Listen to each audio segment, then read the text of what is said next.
El aire en el salón principal del country club era denso, cargado con el aroma del dinero y las ambiciones desmedidas. El tintineo de los cubiertos de plata contra la porcelana de Limoges era la banda sonora de la arrogancia, una melodía que Ricardo dirigía con una sonrisa de depredador. Sus zapatos italianos, cuyo coste superaba el salario mensual de un hombre corriente, reflejaban la luz de las lámparas de araña de cristal. En su muñeca, un reloj de oro macizo no solo marcaba las horas, sino cada segundo de su meteórico ascenso. Sonreía a su amante, sin imaginar que aquella copa de champán francés sería la última que pagaría con el dinero de su esposa. Aquella noche debía ser la coronación de Ricardo. Acababa de cerrar el contrato más lucrativo en la historia de su constructora, y para celebrarlo había convocado a la élite de la ciudad. Banqueros, políticos e inversores se congregaban a su alrededor, compitiendo por su atención. A su lado, sumida en un silencio digno que él confundía con sumisión, se sentaba su esposa, Elena. Llevaba un vestido azul marino de corte sobrio pero innegablemente elegante, una pieza de alta costura que susurraba clase en lugar de gritarla. Para Ricardo, esa noche, la discreción de ella no era elegancia, sino una afrenta, un recordatorio de los orígenes humildes que él se esforzaba por sepultar bajo capas de lujo y poder. Con un gesto estudiado, Ricardo golpeó suavemente su copa de cristal con un tenedor. El sonido agudo y claro silenció el murmullo del salón. Todos los ojos, expectantes, se clavaron en él. Se irguió, disfrutando del poder que emanaba de ser el centro del universo de aquella sala. Su traje de corte italiano se ceñía a sus hombros como una segunda piel, un uniforme de éxito que había adoptado como su propia identidad. Su mirada recorrió a los presentes antes de detenerse, con un desdén apenas velado, en Elena. Ella sintió el peso de aquel escrutinio público como un golpe físico, el frío cortante de la traición final, pero su rostro permaneció sereno, una máscara de impasibilidad que había perfeccionado durante años de pequeñas humillaciones. Amigos, colegas, socios, comenzó su voz, resonando con una falsa camaradería. Esta noche no celebramos solo un contrato, celebramos el futuro, un futuro de crecimiento, de ambición sin límites y de dejar atrás todo lo que nos frena. La metáfora era tan burda como cruel. Cada palabra era un proyectil dirigido a la mujer que había estado a su lado. Junto a él, Vanessa, su joven y ostentosa asistente ejecutiva, sonreía con una presunción victoriosa. Su vestido rojo escarlata y el collar de diamantes que Ricardo le había regalado, una pieza comprada con los activos líquidos que, legalmente aún pertenecían a Elena, la proclamaban como la nueva reina. A veces, en la vida, para construir un rascacielos, es preciso demoler la vieja y modesta casa que ocupaba el solar, continuó Ricardo, deleitándose en la tensión que había creado. Hay que tener el valor de deshacerse de cimientos antiguos y frágiles que ya no pueden soportar el peso de la grandeza. El silencio en la sala era ahora ensordecedor, espeso por la vergüenza ajena. Entonces asestó el golpe de gracia y, con ese espíritu de renovación, anunció también un cambio en mi vida personal. Elena y yo vamos a divorciarnos. Ella fue... Observaba cómo la mirada de Ricardo se deslizaba sobre los activos de la familia con más fervor del que jamás dedicaba a su hija, y una fría inquietud se instaló en su corazón. 2 años después de la boda, Afonso falleció, víctima de un infarto fulminante. Fue un golpe devastador para Elena, un cataclismo que la dejó a la deriva en un mar de dolor. En medio de su luto, llegó la lectura del testamento, un evento que Ricardo esperaba con una impaciencia apenas disimulada. En la solemne biblioteca de la mansión familiar, el abogado de la familia, el doctor Almeida, un hombre de semblante serio y lealtad inquebrantable a Afonso, abrió el documento que definiría el futuro de todos. El doctor Almeida, con su voz grave y mesurada, comenzó a leer las cláusulas que constituían la última y más brillante jugada estratégica de Afonso Valenza.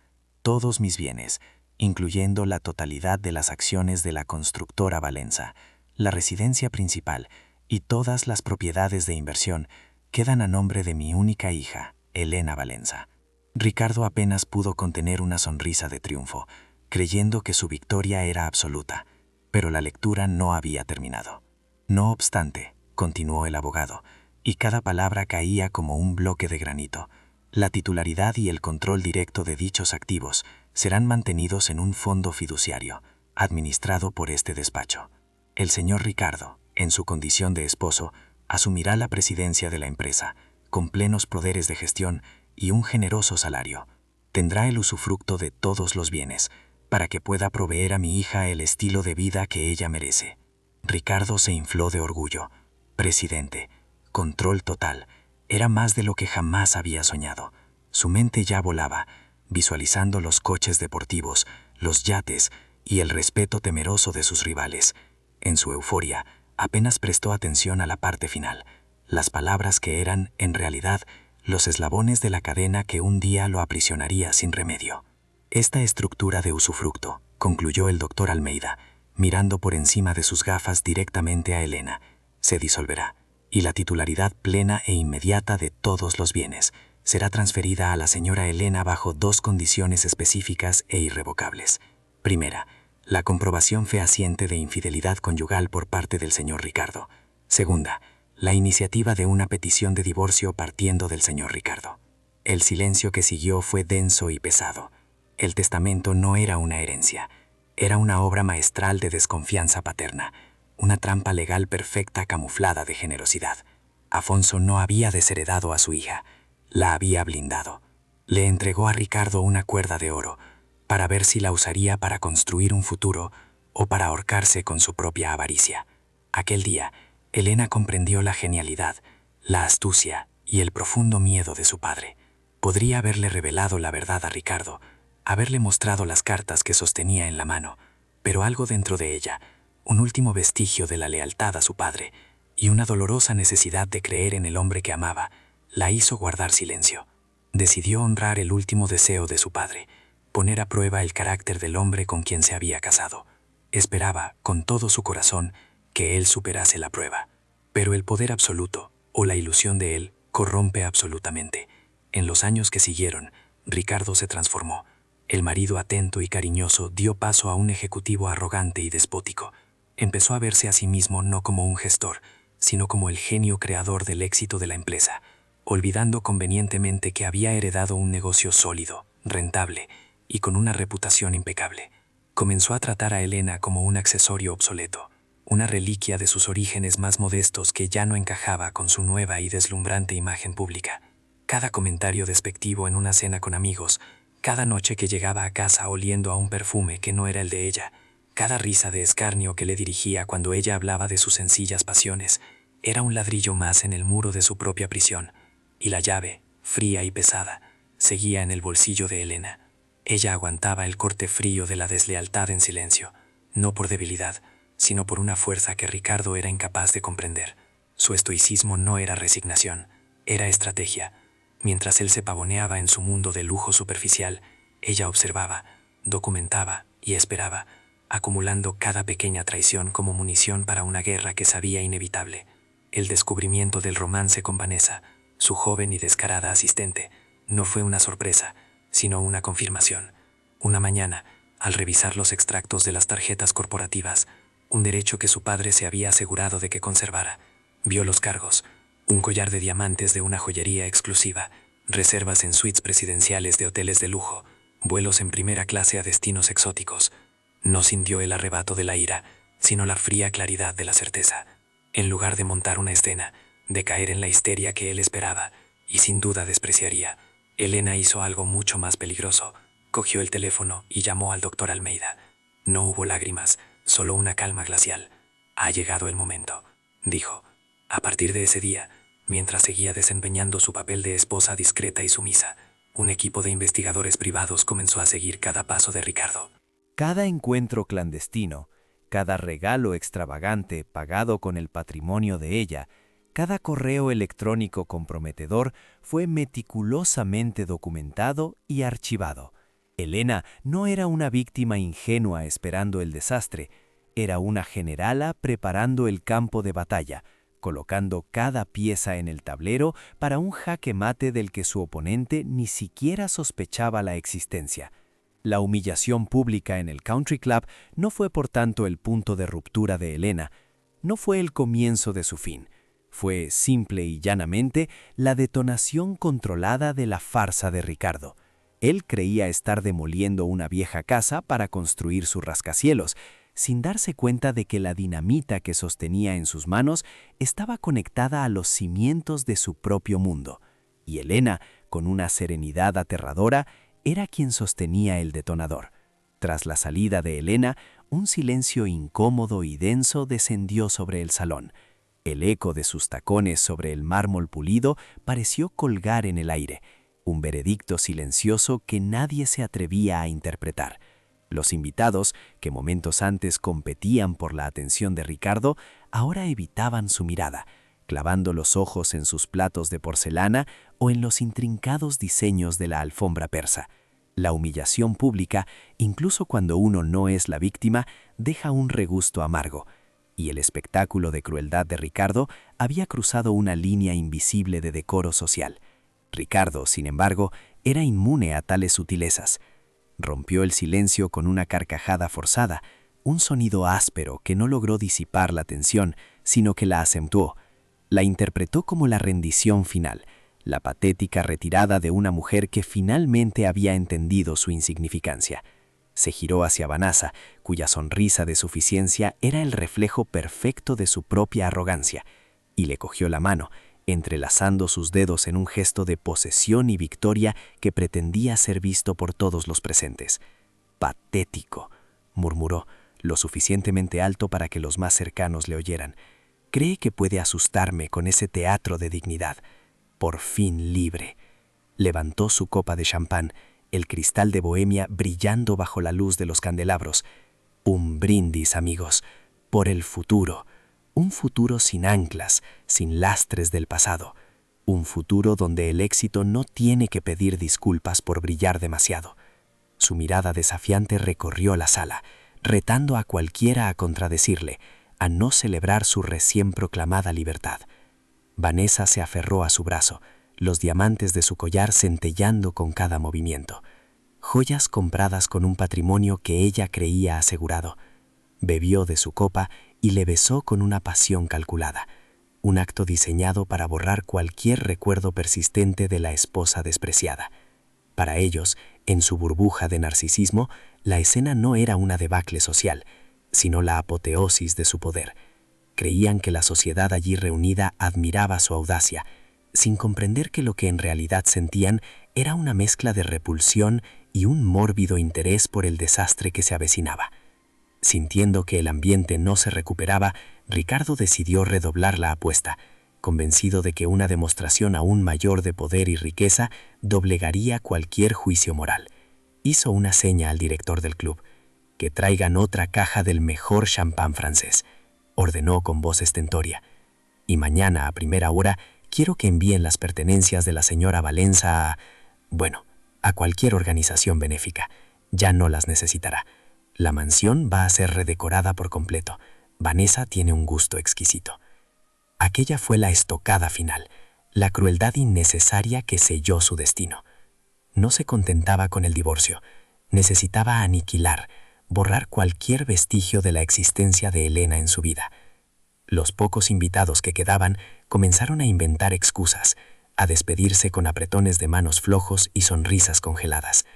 La peste del escándalo era algo de lo que la alta sociedad huía instintivamente, y Ricardo, en su ceguera, acababa de convertirse en un paria social sin siquiera saberlo. En cuestión de minutos, el gran salón, que había sido el escenario de su coronación, se vació hasta quedar casi desierto. Solo quedaban ellos dos, rodeados de mesas a medio abandonar, copas de champán olvidadas, y el eco de sus propias voces presuntuosas. Ricardo miró el desorden con desdén, atribuyendo la retirada masiva a la envidia. No podía concebir que fuera un rechazo a su carácter, porque para él el carácter era un concepto irrelevante frente a la abrumadora realidad de su patrimonio. «No te preocupes, mi amor», le dijo a Vanessa, acariciando su mejilla. «No soportan ver a alguien que tiene el valor de tomar lo que quiere. Ahora la casa es nuestra, la empresa es mía, el futuro nos pertenece». Mientras pronunciaba esas palabras, una certeza absoluta se reflejaba en sus ojos. Era el rey de su universo, el arquitecto de su destino, sin la más mínima sospecha de que su universo era un espejismo y que el verdadero arquitecto, El padre de Elena había diseñado aquella estructura para que se derrumbara sobre él con el más mínimo temblor de su arrogancia. Mientras brindaban por su supuesta victoria, Elena ya estaba en su sedán de lujo, no llorando, sino ejecutando. Con una calma glacial, su dedo se deslizó por la pantalla de su teléfono e hizo una única llamada, una que había ensayado mentalmente durante meses. Doctor Almeida, buenas noches, dijo su voz, firme y sin un atisbo de temblor. Ha sucedido, exactamente como su padre predijo. Ha pedido el divorcio, en público, con un centenar de testigos. Por favor, inicie el protocolo. Del otro lado de la línea, la voz serena del viejo abogado confirmó que las ruedas de la justicia, lentas pero implacables, ya se habían puesto en marcha. Mientras Ricardo y Vanessa subían a la suite presidencial del hotel que la empresa pagaba, riendo y planeando un viaje a las Maldivas para celebrar, un equipo de abogados y oficiales de justicia ya estaba siendo movilizado en el silencio de la noche. La arrogancia de Ricardo había sido el gatillo, y la bala, forjada 8 años atrás en la desconfianza de un padre, volaba ahora directa hacia el corazón de su imperio de naipes. La mañana siguiente amaneció fría y gris, un presagio cromático de la tormenta que estaba a punto de desatarse. Ricardo se despertó tarde, con la cabeza embotada por el exceso de champán y la embriaguez de su propia soberbia. Llegó a la imponente sede de la constructora Valenza cerca de las 10, silbando una melodía despreocupada, sintiéndose el monarca absoluto que inspeccionaba su reino. Atravesó el vestíbulo de mármol, recibiendo los saludos temerosos de los empleados, y subió en el ascensor privado hasta su lujosa oficina en la última planta, un santuario de cristal y acero con vistas panorámicas que abarcaban toda la ciudad. Su primer acto del día, antes siquiera de revisar los informes, era una demostración de su poder recién consolidado: transferir una suma sustancial de las cuentas de la empresa a su cuenta personal. Era una maniobra que planeaba como el primer paso para costear su divorcio y unas lujosas vacaciones con Vanessa. Abrió con parsimonia el portal bancario corporativo en su ordenador de última generación. Introdujo su usuario y su contraseña con la familiaridad de un emperador firmando un decreto. La pantalla parpadeó. Acceso denegado. Una punzada de irritación le recorrió. Un fallo técnico, sin duda. El departamento de informática siempre estaba causando problemas. Volvió a intentarlo, tecleando cada carácter con una precisión deliberada y molesta, como si la máquina no entendiera su autoridad. De nuevo, las mismas 2 palabras en un rojo hostil. Acceso denegado. Sus credenciales han sido revocadas. El silbido cesó en sus labios. Aquello ya no parecía un error casual. Con una impaciencia creciente, cogió el teléfono y marcó el número directo del gerente de su banco, un hombre al que trataba con la condescendencia reservada para el personal de servicio. Su voz, al ser atendido, estaba cargada de una arrogancia que no admitía réplica. «Julio, habla Ricardo Valenza. Vuestro sistema tiene algún problema. No puedo realizar una transferencia y tengo prisa. Soluciónelo». Al otro lado de la línea, la respuesta no fue la disculpa servil que esperaba, sino un tono formal, gélido, casi robótico. «Buenos días, señor Ricardo. No hay ningún problema con nuestro sistema. A las 8 en punto de esta mañana hemos recibido una notificación legal del bufete de abogados Almeida. Su autoridad como firmante en las cuentas de la constructora Valenza ha sido revocada por orden del Consejo Fiduciario y de la propietaria mayoritaria». Ricardo se quedó helado, con el auricular pegado a la oreja. Propietaria mayoritaria. ¿Qué clase de absurdo era ese? El eco de las palabras del banquero resonaba en el silencio de su despacho, despojadas de toda lógica. Él era el dueño, el cerebro, el alma de la empresa. La idea de que existiera alguien por encima de él era tan inconcebible como que el sol girara alrededor de la tierra. «¿Qué propietaria?», gritó al teléfono, su voz quebrándose entre la incredulidad y una furia creciente. «Yo soy el dueño. Esto tiene que ser un error monumental. Quiero que lo revierta ahora mismo». Pero la respuesta del gerente fue un muro de granito, impasible e inamovible. «La documentación es bastante clara, señor. La propietaria única y mayoritaria es la señora Elena Valenza. Lo lamento, no hay nada más que yo pueda hacer». El teléfono cayó de su mano, golpeando la base con un ruido sordo que parecía el martillazo de un juez. La sangre se le había retirado del rostro, dejándole una palidez cerúlea. Un miedo primigenio, una sensación que no había experimentado desde su infancia humilde, comenzó a trepar por su espina dorsal como una serpiente de hielo. Fue en ese preciso instante, suspendido en el vacío de su comprensión rota, cuando la puerta de su despacho se abrió de par en par. No era su secretaria, era Elena, pero no la Elena del vestido discreto y la mirada sumisa de la noche anterior. Esta Elena era una aparición forjada en poder y resolución. Vestía un traje de chaqueta de corte impecable, de un color marfil que irradiaba autoridad. Su cabello estaba recogido en un moño elegante, y su rostro, desprovisto de la tristeza que él siempre había despreciado, mostraba una expresión de autoridad fría que nunca antes había visto. A su lado, como un guardián de la ley, caminaba el doctor Almeida, con su eterno semblante serio y una carpeta de cuero bajo el brazo. Y detrás de ellos, flanqueando la entrada, se encontraban 2 de los guardias de seguridad del edificio, hombres corpulentos que hasta el día anterior le saludaban con una deferencia casi servil y que ahora le miraban con una neutralidad profesional que le resultó aterradora. «Elena», logró balbucear, poniéndose en pie de un salto, una mezcla de furia y pánico descontrolado en su voz. «¿Qué significa esto? ¿Qué es esta payasada que has montado en el banco?» Ella avanzó hacia el centro de la oficina, sus tacones marcando un ritmo firme sobre el parqué de caoba, y le miró no como a un marido, sino como a un subordinado a punto de ser despedido. «No es una payasada, Ricardo», respondió su voz, tan tranquila como el hielo. «Es una transición de gestión. Doctor Almeida, por favor, proceda». El viejo abogado dio un paso al frente y con un gesto solemne depositó la carpeta sobre la inmensa mesa de Ricardo, justo encima de los planos de su último gran proyecto. La abrió, revelando una copia inmaculada del testamento de Afonso Valenza. «Señor Ricardo», comenzó el doctor Almeida, su voz resonando con el peso de la ley. «Como sin duda recordará, el testamento del señor Afonso Valenza era explícito.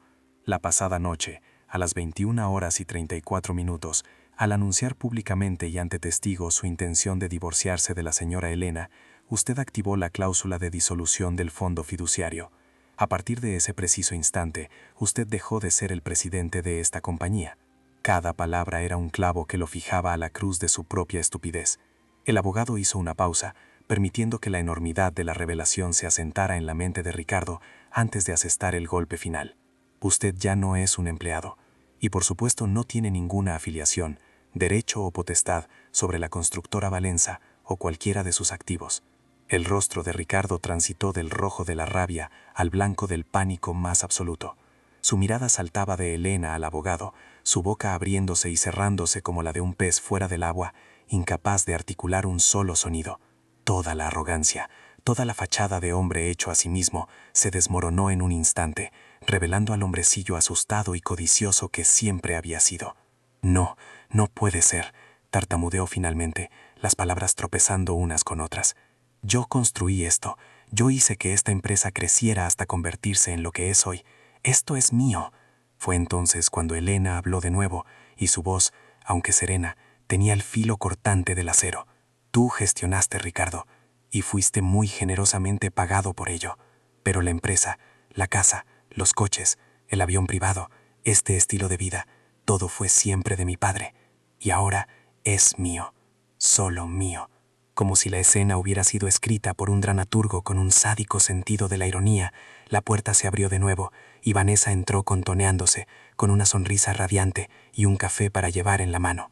«Ricardo, cariño, ¿qué hace esta todavía aquí?», dijo con un tono deliberadamente despectivo. «Pensé que ya la habrías echado a la calle».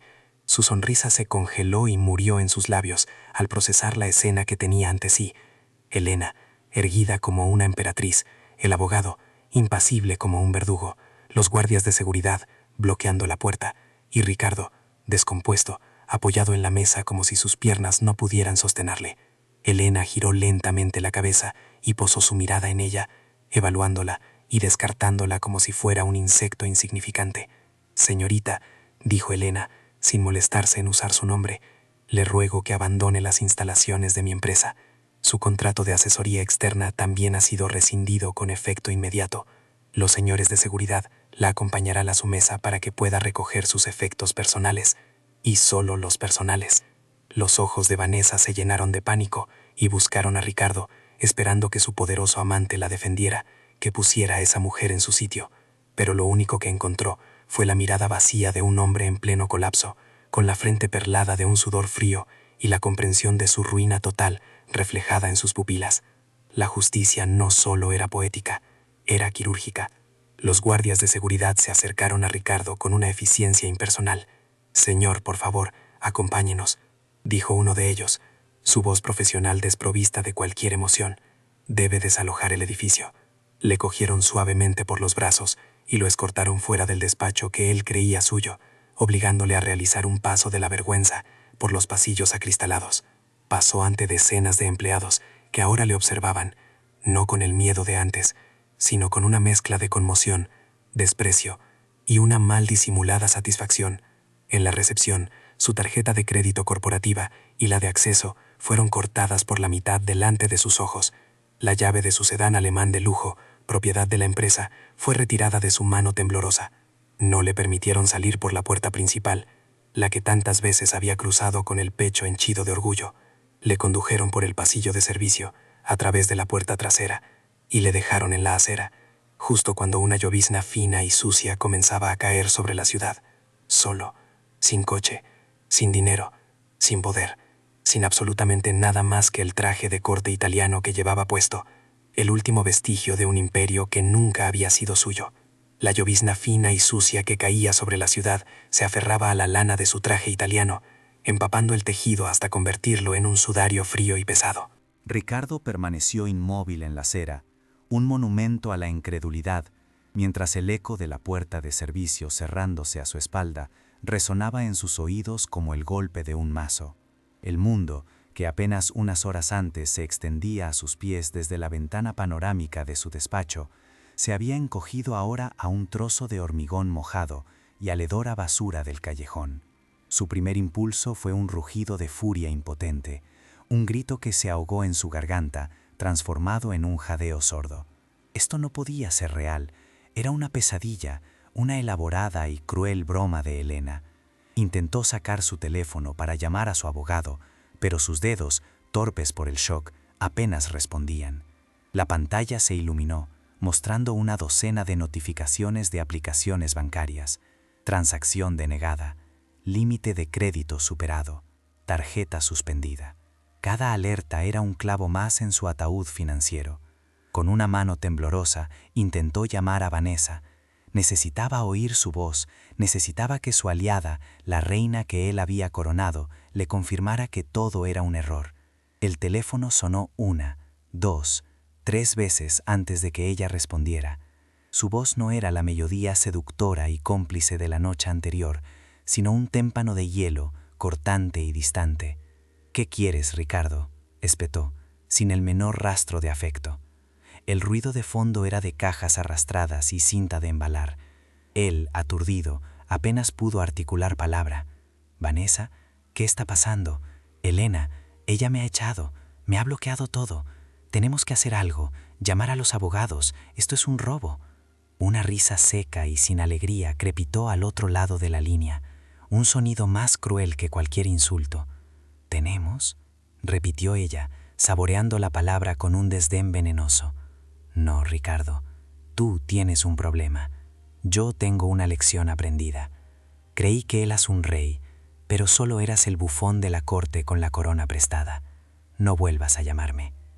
El clic de la llamada al finalizar fue el sonido de la última puerta de su antiguo mundo cerrándose de golpe. El abandono de Vanessa fue más devastador que la pérdida del dinero. Le despojó de la última ilusión, la de ser admirado por quien era. Se dio cuenta con una claridad nauseabunda de que ella nunca le había deseado a él, sino al estatus que él proyectaba, al patrimonio que él administraba. La lealtad de ella no era al hombre, sino a la cuenta bancaria, y en el momento en que ésta se vació, también lo hizo su afecto. Caminó sin rumbo, sus zapatos de piel diseñados para las alfombras de salas de juntas resbalando en las aceras mojadas. El traje, antes un símbolo de poder, ahora era un disfraz ridículo que atraía miradas de curiosidad y lástima. Intentó parar un taxi, pero al buscar en su cartera solo encontró tarjetas de plástico inútiles y un puñado de billetes que apenas cubrirían la carrera. La humillación era una marea creciente que amenazaba con ahogarle. Desesperado, se dirigió al apartamento de lujo que había alquilado para Vanessa, un nido de amor pagado con los activos de la empresa. Quizás ella solo estaba asustada. Si podía hablar con ella cara a cara, podría convencerla. Pero al llegar al imponente edificio, el portero, un hombre que hasta el día anterior le saludaba con una reverencia, le bloqueó el paso con una frialdad profesional. «El apartamento 22B está siendo desocupado por orden de los propietarios. Usted no tiene autorización para subir, señor». Detrás del portero pudo ver a los mozos de una empresa de mudanza sacando las cajas de diseño y los muebles caros que él había elegido. Su santuario privado estaba siendo desmantelado, borrado como si nunca hubiera existido. Cada objeto que salía por esa puerta era un recordatorio de una vida de opulencia financiada por una mentira, y ahora la factura había llegado con unos intereses imposibles de pagar. Los días siguientes fueron un descenso en espiral hacia el infierno de la impotencia. Intentó contactar con los abogados más prestigiosos de la ciudad, los mismos con los que había compartido cenas y copas. Su arrogancia inicial, sus amenazas de demandar a Elena por robo y conspiración, se toparon con un muro de cortesía profesional que apenas ocultaba el desprecio. Nadie quería tocar un caso construido sobre las arenas movedizas de su ego herido. Un abogado, más directo que los demás, se lo explicó sin rodeos después de revisar una copia del testamento que Ricardo había conseguido con dificultad. Señor, este documento es una fortaleza legal, es inexpugnable. El señor Valencia le dio las llaves del reino, pero con una condición muy clara que usted mismo eligió ignorar. No hay caso. Aceptar representarle sería un suicidio profesional. La noticia de su caída se extendió por los círculos de la élite como un incendio forestal. Un prestigioso diario económico publicó un artículo detallado, citando fuentes anónimas presentes en la cena del Country Club. El titular era demoledor: El emperador desnudo, la caída de Ricardo Valencia. El artículo no solo narraba su despido, sino que insinuaba su incompetencia, sugiriendo que muchos de los éxitos recientes de la empresa eran proyectos arriesgados que el viejo Afonso jamás habría aprobado. Su reputación, el activo que más valoraba después del dinero, quedó reducida a cenizas. Los amigos y socios que le habían adulado ahora cruzaban la calle para evitarle. Se convirtió en un paria, un cuento con moraleja susurrado en los clubes privados y las cenas de gala. La humillación ya no era un sentimiento privado, sino un espectáculo público del que él era el único protagonista involuntario. Sus ahorros personales, una cantidad insignificante que nunca se había molestado en aumentar, se evaporaron en cuestión de semanas. Tuvo que vender su reloj de oro macizo por una fracción de su valor para pagar la fianza de un apartamento minúsculo en un barrio obrero. El hombre que se había quejado del servicio de habitaciones de un hotel de 5 estrellas ahora se enfrentaba al silencio de 4 paredes desconchadas y al zumbido de un frigorífico viejo. Mientras tanto, las noticias sobre el EMA eran un tormento constante. Aparecía en las portadas de las revistas de negocios, no como la esposa discreta, sino como la nueva y brillante CEO de la constructora Valenza. Los artículos elogiaban su visión, su integridad y su capacidad para restaurar los valores que su padre había inculcado en la empresa. Cada elogio a ella era una daga en el corazón del ego de Ricardo. Ella no le había destruido por venganza, simplemente había ocupado el lugar que por derecho le correspondía, un lugar que él había usurpado, pero que nunca había poseído realmente. Su éxito era la prueba final de su fracaso, la demostración de que él no era el genio indispensable que creía ser, sino un simple y arrogante gestor temporal. 6 meses después de su caída, la transformación era completa. El traje italiano había sido reemplazado por un uniforme de trabajo gastado, las manos que antes solo habían sostenido plumas estilográficas y copas de cristal, ahora estaban callosas por el trabajo físico. Estaba descargando cajas de un camión de reparto, un trabajo anónimo y agotador que apenas le permitía sobrevivir. Fue entonces cuando la vio. Al otro lado de la calle, sentada en la terraza de un café elegante, estaba Elena. Revisaba unos documentos con una expresión de serena concentración. Levantó la vista, como si sintiera su mirada, y sus ojos se encontraron a través del bullicio de la ciudad. El tiempo pareció detenerse. En la mirada de él, ella no vio rabia, sino el abismo insondable de la vergüenza, el reconocimiento total y absoluto de todo lo que había perdido por su propia y estúpida arrogancia. Él fue el primero en apartar la vista, incapaz de soportar el peso del juicio silencioso en los ojos de la mujer que había intentado aniquilar y que en cambio se había convertido en el espejo de su propia ruina.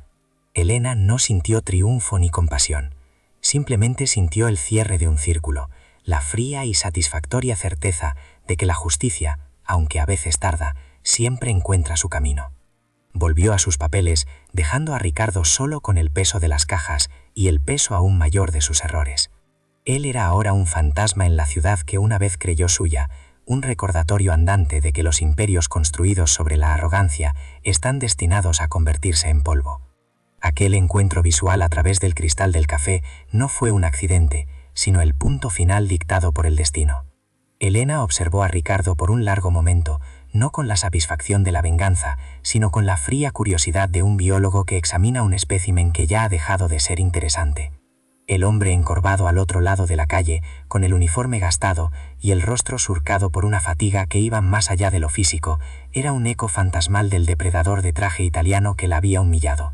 Con una decisión repentina y serena, dejó un billete sobre la mesa, se levantó y salió a la llovizna, su abrigo de cachemir un escudo contra el mundo gris que ahora era el hábitat natural de Ricardo. El sonido de sus tacones sobre el asfalto mojado fue lo que le hizo levantar la vista. Ricardo se irguió bruscamente, dejando caer una caja que se abrió al chocar contra el suelo, desparramando su humilde contenido por la acera. En sus ojos, por un instante, se encendió una chispa de pánico, la del empleado temeroso de ser reprendido, pero fue rápidamente reemplazada por algo mucho más patético, una desesperada y famélica esperanza. Vio en ella no a la mujer a la que había traicionado, sino una posible vía de escape, un billete de lotería olvidado que de repente reaparecía con el premio gordo. «Elena», susurró su nombre, la palabra rota y áspera, como si no la hubiera pronunciado en siglos. Dio un paso vacilante hacia ella, sus manos sucias y callosas extendiéndose instintivamente antes de caer a sus costados, consciente de la mugre que las cubría. El contraste entre ellos era casi violento, ella una figura de poder y elegancia serena, él un náufrago varado en la orilla de su propia vida, con los restos de su arrogancia aferrados a él como algas podridas. Ella se detuvo a una distancia prudente, sin cruzar la frontera invisible que ahora los separaba. Su rostro era una máscara de neutralidad pulcra, sus ojos no le ofrecían ni odio ni compasión, sino una evaluación tranquila y distante. No había venido a regodearse ni a perdonar, había venido a cerrar el libro, a escribir la última palabra de un capítulo que para ella ya era historia antigua. El silencio se alargó, cargado con el peso de todo lo no dicho, hasta que él, incapaz de soportarlo, finalmente lo rompió. «Elena, por favor», comenzó, su voz un lamento que se mezclaba con el murmullo de la ciudad. «He cometido un error, el peor error de mi vida. Estaba ciego, ciego por la ambición, por el estatus, por esa mujer». No sabía lo que tenía hasta que lo perdí. Te perdí a ti.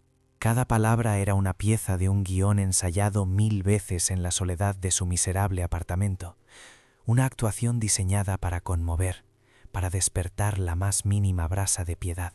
Apeló a los recuerdos, a un pasado que su memoria oportunista había decidido reescribir, despojándolo de toda su crueldad. ¿Recuerdas nuestro primer viaje a la Toscana? Las noches que pasábamos hablando de nuestros sueños en aquel pequeño apartamento antes de mudarnos a la mansión.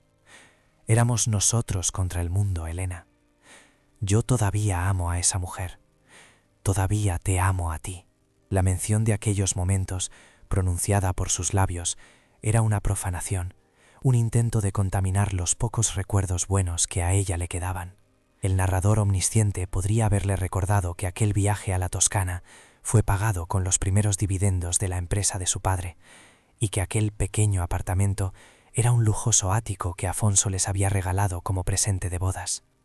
Sus sueños, en realidad, siempre habían sido los de él, construidos sobre los cimientos que el padre de ella había levantado. Pero Elena no necesitaba que nadie le recordara nada. Ella lo sabía todo. Ella le dejó hablar, agotar su repertorio de remordimientos manufacturados.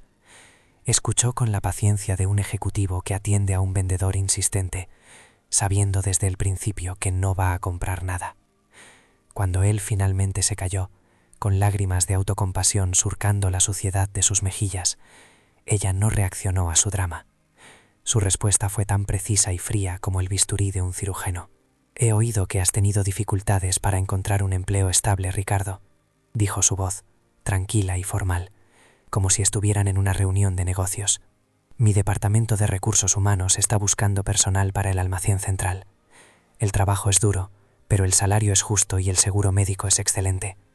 Si te interesa, puedes presentar tu solicitud online. El portal está en la página web de la empresa». El golpe fue magistral, no por su crueldad, sino por su absoluta indiferencia. No había discutido, no le había reprochado nada, no había validado su sufrimiento con una respuesta emocional. Simplemente lo había reclasificado, lo había degradado de exmarido, a potencial empleado de bajo nivel, un número más en la vasta maquinaria de su imperio. Le ofreció no la salvación, sino una solicitud de empleo, la limosna definitiva que aniquilaba cualquier vestigio de su antiguo estatus. Ricardo se quedó boquiabierto. El torrente de sus lágrimas fingidas se secó al instante. La humillación de su oferta fue mucho más profunda que la pérdida de todo su patrimonio. Le había arrebatado su historia, la narrativa en la que él, incluso en la ruina, todavía era el protagonista trágico. En el mundo de Helena, él ya ni siquiera era un personaje secundario, era un extra sin nombre. Justo en ese momento, como una pieza de relojería perfectamente sincronizada, un sedán alemán de lujo, de un negro tan profundo que parecía absorber la luz gris del día, se detuvo silenciosamente junto a la acera.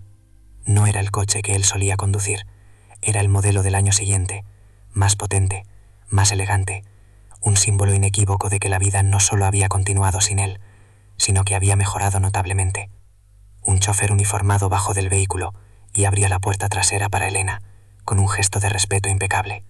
Ella le dedicó un leve asentimiento de cabeza, un gesto de reconocimiento entre iguales, y luego, sin dirigirle una última mirada a Ricardo, se dio la vuelta. Aquel simple acto de darle la espalda fue más definitivo que cualquier portazo, más final que cualquier palabra de despedida. Se introdujo en el suntuoso interior del coche, un santuario de cuero crema y madera pulida. La puerta se cerró con un sonido sordo y satisfactorio, sellando el mundo exterior y dejándolo a él fuera, en el frío, junto a las cajas rotas y los restos de su dignidad desparramados por la acera. El vehículo se deslizó suavemente hacia el tráfico, sin una sola vacilación, una máquina perfecta que la transportaba hacia su futuro. Él se quedó allí, inmóvil, observando cómo el coche se convertía en un punto cada vez más pequeño en la distancia. No era solo un coche que se alejaba, era su vida pasada, sus oportunidades, su última y patética esperanza, todo desapareciendo en el horizonte. La llovizna se intensificó, pero él no parecía notarlo. El frío exterior, incapaz de competir con el vacío helado que se había instalado en su interior. La verdadera tragedia de Ricardo no fue perder el dinero o el poder, fue descubrir, demasiado tarde, que nunca los había poseído realmente. Había sido un actor interpretando el papel de un rey en un escenario que no era suyo, y ahora que la obra había terminado, se encontraba sin disfraz, sin aplausos y sin un lugar al que volver. El narrador podría concluir que la mejor venganza es, en efecto, vivir bien. Pero para Helena ya no se trataba de venganza, se trataba de justicia, la justicia fría, impersonal y absolutamente equitativa que llega cuando uno finalmente entiende que ciertas personas no merecen ni siquiera el esfuerzo del odio. Merecen simplemente ser olvidadas, como un mal negocio que finalmente ha sido cancelado de los libros de contabilidad. Y Ricardo, empapado y solo en la acera, se había convertido precisamente en eso, una deuda incobrable en la historia de una mujer que ahora era dueña de su propio destino. La historia de Ricardo y Helena es más que un simple relato de traición y revancha, es una disección quirúrgica del carácter humano. Nos demuestra, con una claridad brutal, que la arrogancia es un préstamo a corto plazo con unos intereses impagables. Ricardo creyó que el poder residía en el ruido que hacía, en el brillo de su reloj de oro macizo y en la autoridad de su voz en una sala de juntas. Aprendió de la forma más dura que el verdadero poder, el que perdura, es silencioso. Reside en la paciencia, en la inteligencia estratégica y en la dignidad inquebrantable de aquellos a quienes los soberbios se atreven a subestimar. Su gran error no fue la infidelidad ni la codicia, sino su ceguera. Estaba tan deslumbrado por el reflejo de su propio éxito fabricado que fue incapaz de ver el valor real que tenía a su lado. Despreció la sencillez de Helena porque la confundió con debilidad, sin comprender que esa serenidad no era sumisión, sino la calma de quien sostiene todas las cartas ganadoras. Él veía una vieja casa que demoler, sin darse cuenta de que esa casa tenía cimientos de acero, forjados por el amor, la lealtad y la astucia de un padre que vio el futuro con una claridad profética. Esta historia nos enseña que el estatus es un disfraz, una vestimenta que se puede quitar con la misma facilidad con la que se pone. Ricardo se definió a sí mismo a través de su sedán alemán, su traje de corte italiano y su cargo de presidente. Cuando le despojaron de todo ello, no quedó nada, solo el vacío de un hombre que nunca se había molestado en construir un yo interior. Helena, por el contrario, nunca necesitó de adornos externos. Su valor no estaba en un fondo fiduciario, sino en su carácter. La herencia de su padre no fue solo el patrimonio inmobiliario, sino la fortaleza para protegerlo. La justicia, en este caso, no fue un acto de venganza apasionada, sino la consecuencia lógica de la física social. Fue el universo reequilibrándose. Cada acto de humillación, cada palabra de desprecio, cada muestra de arrogancia de Ricardo no era una demostración de poder, sino un paso más hacia el borde del precipicio que él mismo había cavado. No fue Elena quien lo empujó, simplemente dejó que su propio peso y su propia soberbia lo arrastraran al vacío. Ella solo tuvo la sabiduría de apartarse y dejar que la gravedad hiciera su trabajo. Al final, la mayor tragedia de Ricardo no fue la pérdida de su fortuna, sino la revelación de que nunca había sido suya. Su vida entera había sido una farsa, un papel interpretado en un escenario prestado. Se dio cuenta, demasiado tarde, de que había cambiado un diamante auténtico, su matrimonio y la lealtad de Elena, por el brillo falso de una baratija como Vanessa, cuya lealtad duró exactamente lo mismo que el saldo de su cuenta corriente corporativa. Quizás la lección más profunda es un aviso para todos nosotros. En un mundo obsesionado con las apariencias, con los seguidores en redes sociales y con la proyección de una vida perfecta, es fácil olvidar que el valor real de una persona no se mide por lo que tiene, sino por lo que es cuando no le queda nada. La lealtad, la integridad y la bondad son los únicos activos que no se pueden embargar, los únicos que resisten el paso del tiempo y las tormentas de la vida. Ricardo aprendió que tratar a las personas como peldaños en una escalera es una estrategia peligrosa, porque un día, al mirar hacia abajo, podrías descubrir que la persona que pisoteaste era en realidad la dueña de la escalera, del edificio y de la ciudad entera. Su historia es un recordatorio eterno de que el carácter es el único imperio que verdaderamente nos pertenece, y que aquellos que lo construyen sobre la base de la humildad y el respeto, al final, siempre reinarán. ¿Y tú? ¿Qué harías si descubrieras una traición así? ¿Tendrías la sangre fría para esperar el momento adecuado para la justicia? Deja tu opinión en los comentarios, porque los leemos todos. Si te ha gustado ver cómo se hacía justicia, suscríbete al canal y activa la campanita para no perderte la próxima historia de giros inesperados que ya te espera en pantalla.